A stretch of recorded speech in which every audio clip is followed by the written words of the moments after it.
And do you have any memorable stories from your time on the squadron? Oh, how much time do we have? Maybe one or two. Well, I'll tell you my coolest combat story. So, there's going to be a lot of hand waving, and this is going to be a long one. That's all right. It is September of 2003. We have come back from combat operations, and all of a sudden, Hurricane Isabel is coming up the coast of Virginia. And so what happens is the Navy puts all of their ships to sea because there's a chance of damaging with them slapping against the piers or whatever. And so they actually put the whole air wing out onto the carrier. So the carrier travels up and over around the storm as the storm comes up the coast. So we're conducting operations now off of the coast of the Carolinas.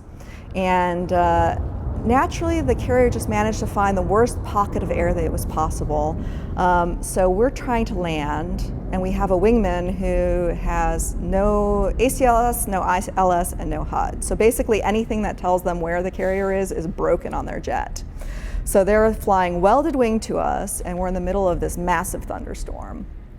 And we're coming down the pipe.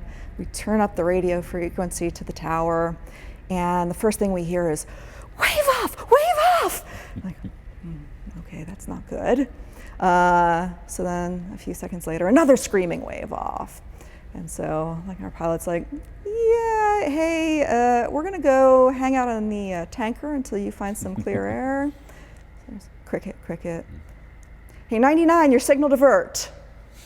Okay, so we all start doing a divert profile into Cherry Point, North Carolina, which was our divert field at the time. And so as we're going, it was our two Tomcats and a couple of Hornets came along with us. And then we land, roll out in the middle of this just pouring buckets of rain. And so we taxi into the line. I open up the canopy. And the canopy in the Tomcat's pneumatic. And it must have been the end of the pneumatic charge because we climb out as fast as we can, try to put the canopy back down, and there's no air charge left in it. So rain now is pouring into the canopy, into the cockpit. So eventually we get the cockpit down, but now the chutes are soaked. So the jet's down until they can be inspected. And now it's nightfall. And so our wingman's jet is down because they can't go to the boat alone. And from what I recall, one of the Hornets got struck by lightning as they were doing this divert through the thunderhead that we had found ourselves in. Anyways, we wind up in Cherry Point for the night with nothing but the flight suits on our back and a couple of books from our flight gear. So all the guys decide, hey, we're gonna go out, we're gonna have some drinks. It may have been an adult establishment, and that's fine. I go and have a couple of drinks, and some guy comes up to me and starts talking to me. I'm like, oh, please don't be trying to pick me up.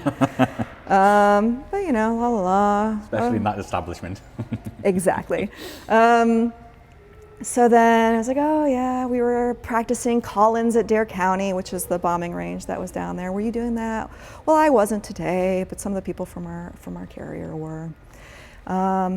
So then his friend comes over and starts talking to, and like, oh yeah, you know, I'm Army Special Forces. I'm like, are you? Please don't be trying to pick me up. And it's like, so we start talking a little bit. It's like, oh, we were, yeah, in Iraq. Oh yeah, we were in the north. Oh, Tikrit, Erbil, Mosul. And all of a sudden, this second guy, he looks at me, he stops short, and he goes, "You're the chick." I said, well, there were several women actually in Tomcats. There's a few of us up there in the north flying. He says, no. I was Flirt Bravo 1. You were Nemex 03. You saved my fucking life. I'm like, I've had a couple of cocktails now, but wait a minute, that was an ATO call sign. And then he proceeds to quote to me verbatim a conversation that I had on the radio one night in Iraq. It was literally the person who had been on the other side of the radio during one of my bombing missions in Iraq. Wow. They were in town doing training from Colorado. We were on this weather divert, never should have been there in the first place, and we just sort of bump into each other in the middle of nowhere. Wow. So it was pretty crazy. This particular mission in Iraq, we had been hanging out waiting for tasking like usual. And we got a call from our controlling agency and says, okay, you've got troops in contact that need air support, and tuned up, and they had been taking artillery fire coming out of a mountain. They couldn't exactly see where it was. He threw a laser spot out there, but it was just hitting the mountain. And so what we did is use the lantern pod, the laser pod on the aircraft, and searched, and I found the line of artillery coming in, and so then we employed our weapons and called in some more aircraft, and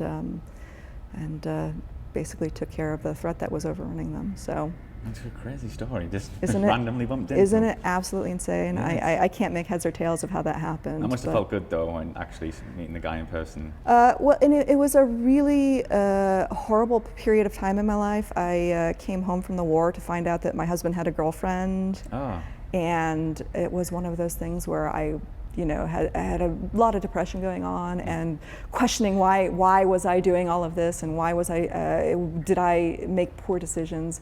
And it was just very, very wonderful and unexpected to be able to say I was in the right place at the right time for that, and certainly a picture. made sense of everything. Yeah. Brilliant story, that.